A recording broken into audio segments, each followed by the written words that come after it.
noite, amigos e amigas do grupo da Fraternidade Maltino. É uma alegria mais uma vez estarmos juntos para mais uma reflexão sobre o Evangelho de Jesus, nessa noite com o tema O Homem de Bem. Então, que Jesus possa nos envolver, intuir a todos e possa nos auxiliar nesse esforço individual da nossa renovação para o bem. Nesse mundo conturbado que nós vivemos hoje, nós vemos às vezes as pessoas desistindo de ser boas, né? Porque ser bom atualmente, no mundo aqui ainda impera o orgulho e o egoísmo, parece não nos trazer nenhum benefício, aparentemente não nos traz nenhum benefício. Mas em verdade, quando analisamos sobre o ponto de vista espiritual, né, de espíritos imortais, nós vemos que a justificativa da bondade, né, está na nossa própria essência de filhos de Deus, né? Na questão 13, lá Kardec comenta dos atributos de Deus, né? É soberanamente justo e bom, né? E nós somos filhos de Deus, então está na nossa essência a bondade, né? E quando nós trilhamos o caminho contrário da bondade, né, nós entramos em sofrimento, nós adoecemos, né? É isso que a gente pode observar. Então, quando nós não perdoamos, por exemplo, né, acontece de adoecermos. Quando nós não exercemos a bondade, nós sentimos tédio em nossa vida. Quando nós não somos fraternos, nós sofremos a solidão, às vezes depressão, né? Então, o que nós vemos atualmente, né, resguardadas aí as exceções daqueles casos patológicos que necessitam de auxílio medicamentoso de profissional de saúde especializado, nós vemos as pessoas adoecerem, né, em quadros de solidão, amargura, rancor, tédio, porque não estão desenvolvendo os seus potenciais de inteligência e de bondade, né? A gente vê muito isso. Então nós somos criados para a bondade e Jesus veio nos demonstrar isso, né? Ele conseguia enxergar os potenciais divinos dentro de cada um, né? Em diversas passagens do Evangelho nós podemos perceber ele nos demonstrando isso, né?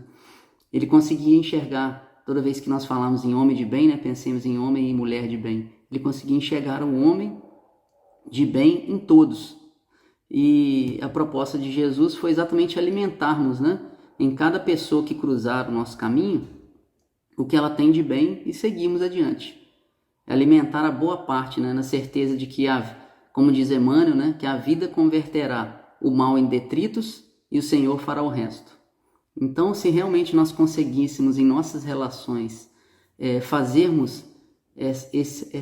ter essa visão, né, somente do bem, de soprar aquilo, né, de incentivar aquele bem que a pessoa tem e deixarmos, né, auxiliarmos na retificação e seguirmos adiante, as nossas relações seriam completamente diferentes, né? Ao invés de criticarmos, de julgar, que é o que a maioria de nós temos o hábito de fazer, né? Sempre incentivarmos a parte boa daqueles que cruzam o nosso caminho. Então, nesse sentido, do homem de bem, Kardec escreve um item, que está no capítulo 17 do Evangelho segundo o Espiritismo, né? Sede perfeitos, o homem de bem, onde ele coloca todas as características possíveis de serem anotadas naquela época sobre o homem de bem, né? E no último parágrafo ele coloca que, na verdade, o homem de bem tem outras qualidades, né, do que aquelas que foram ali escritas, mas que aquele que tiver aquelas que ele descreve já está no caminho para adquirir as outras. E quando a gente lê, né, aquelas características, aquelas qualidades que estão descritas lá, nós imaginamos que é muito difícil de um indivíduo, né, adquirir todas aquelas características, né? Mas na verdade é a nossa natureza. E o Espiritismo é consolador prometido que nos propicia, né? nos dá as ferramentas para que nós possamos desenvolver aquelas virtudes, aquelas qualidades descritas lá por Kardec. Inclusive na Revista Espírita de abril de 1866, ele fala que a questão do melhoramento individual é o objetivo principal do indivíduo, né? Está descrito lá na Revista Espírita. Então ele inicia esse tópico do homem de bem, falando que o verdadeiro homem de bem é aquele que exerce a lei de justiça, amor e caridade em sua maior pureza, né? Que ele é um indivíduo que sempre pergunta a sua consciência interroga se os seus atos, se ele deixou de cumprir essa lei, né? Se ele não só não fez o mal, mas se ele fez todo o bem que podia, ou se ele deixou passar uma oportunidade de ser útil a alguém, né? Se alguém dele teria alguma queixa. É um indivíduo que faz esse autoquestionamento. É aquele indivíduo ainda que coloca sua fé em Deus, né? Na sua bondade, na sua justiça, na sua sabedoria, e que sabe e acredita com fé que nada acontece sem que seja da permissão de Deus. É aquele que tem fé no futuro, que por isso mesmo dá valor às coisas espirituais acima das coisas transitórias, né? Que sabe que todas as vicissitudes na terra são provas ou expiações e as aceita sem murmurar, né? Ele vai tecendo outras características do homem de bem, né? É aquele que, como é o que cumpre a lei de caridade, a sua maior pureza, ele coloca, né, os três que está descrito no Livro dos Espíritos, né, o real sentido da palavra caridade, né, que é benevolência para com todos, independente de crença, né, ele coloca aqui, ou de raça, benevolência para com todos, indulgência para com as imperfeições alheias, né, que tem sempre em mente aquela frase de Jesus, atire a primeira pedra aquele que não tiver pecados, e por último o perdão das ofensas, né, aquele que perdoa incondicionalmente. E ele encontra satisfação nos benefícios que ele espalha, né, no serviço que presta, ele se sente ditoso, né, de auxiliar os outros, nas lágrimas que enxuga. O primeiro impulso seu é pensar nos outros antes de si mesmo. É uma das características do homem de bem. O egoísta, ao contrário, né, calcula os benefícios, né, de toda ação generosa.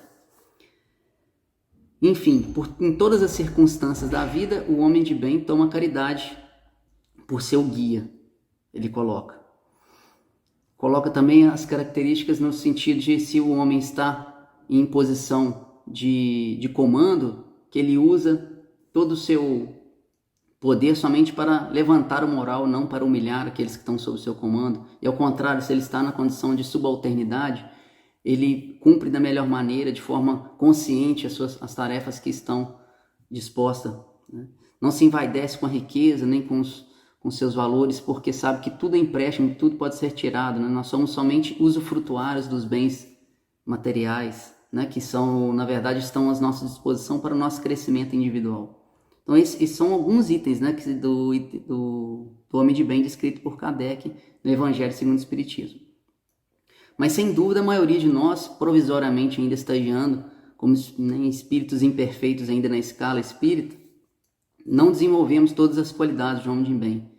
E o nosso esforço para desenvolvê-las em nós deve ser perseverante e sem trégua.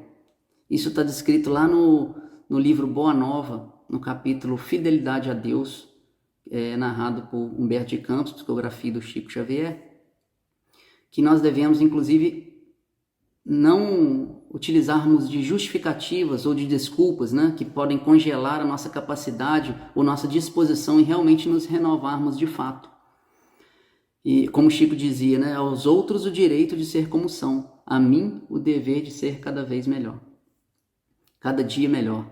Isso traduz, né, esse nosso esforço diário perseverante de nos melhorarmos, traduz a nossa fidelidade a Deus, é o que Jesus fala para os apóstolos lá, nesse capítulo do Boa Nova. Essa fidelidade, ele comenta que a virtude é o verbo dessa fidelidade, ele coloca isso. Então esse esforço não deve sair dos nossos propósitos, né, na nossa encarnação. E para finalizar a nossa reflexão, tem a ver com o nosso tema, uma história narrada por o espírito Néio Lúcio, está no livro Alvorada Cristã, psicografada pelo Chico, que é intitulada Trilogia Bendita.